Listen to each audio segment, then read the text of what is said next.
Welcome po sa Cooking Alasen. Ang gagawin naman po natin ngayon ay pizza roll. Pwede po itong pangnegosyo or pambaon ng mga bata sa school.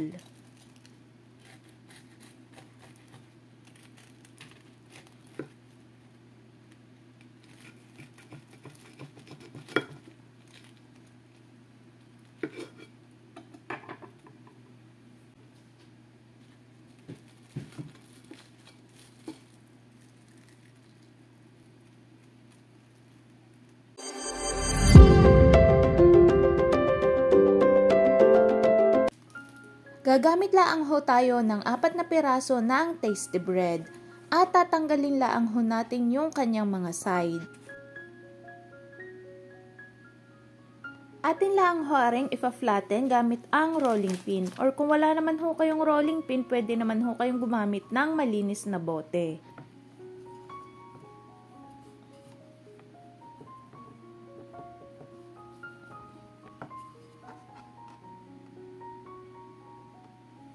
Kapag na-flat na po natin lahat, atin namang ihahanda ang kanyang magiging palaman. Gagamit laang ho tayo ng ham at saka cheese. Or pwede rin ho kayong mag-add ng gusto ninyong ipalaman. Gumamit laang ho ako ng ketchup, or pwede naman ho kayong gumamit ng pizza sauce. Spread laang ho natin ng pagarine. At saka ho natin ilalagay ang mga gusto nating ipalaman.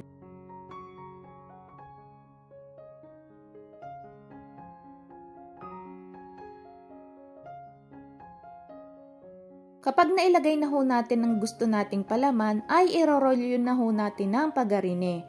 At isisild lang ho natin gamit ang egg wash.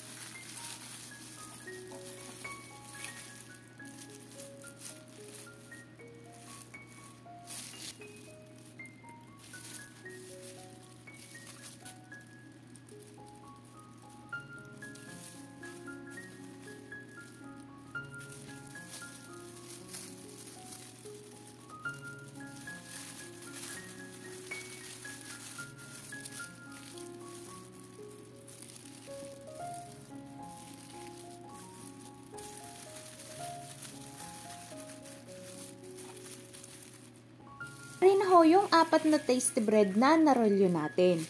Maghahanda naman ho tayo ng 2 itlog. Atin laang ho aring kakasawin.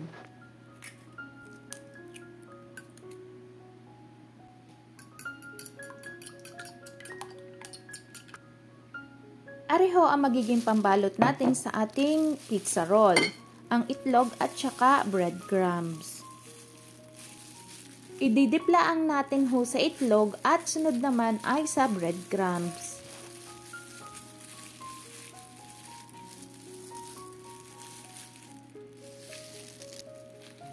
Kung kayo ho ay nakaabot na sa puntong are, huwag niyo ho sanang kalimutang mag-like at subscribe sa Cooking Alasen.